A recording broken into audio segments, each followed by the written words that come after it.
যুক্তরাষ্ট্রের মিসিসিপি অঙ্গরাজ্যের ম্যাককম শহরের দ্য ডিনার বেল রেস্তোরাঁয় ঢুকলে চোখে পড়ে ব্যতিক্রমের দৃশ্য।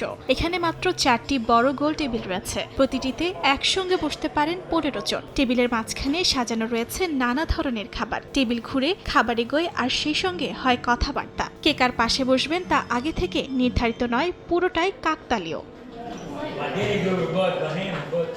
এমন ভিন্নধর্মী ধারণার শিকড় শত বছরের পুরনো, বলেন রেস্তোরাঁ মালিক। জানান, রেল লাইন ধরে গড়ে ওঠা বোর্ডিং হাউসগুলোতে রেলকর্মীরা একসঙ্গে বসে খেতেন, ঘুরন্ত টেবিল থেকে প্রয়োজন মতো খাবার নিতেন, গল্প করতেন, সম্পর্ক গড়তেন। সেই পুরনো ঐতিহ্যই আধুনিক রূপে ফিরিয়ে এনেছেন তিনি। খাবারকে কেন্দ্র করে মানুষে মানুষের দূরত্ব ভাঙার এটি এক ব্যতিক্রমী উদ্যোগ বলে তার মত।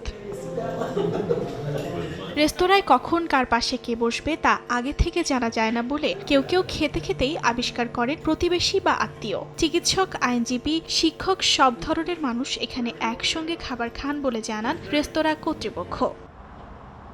অর্জিতা শেহজিন, সময় সংবাদ।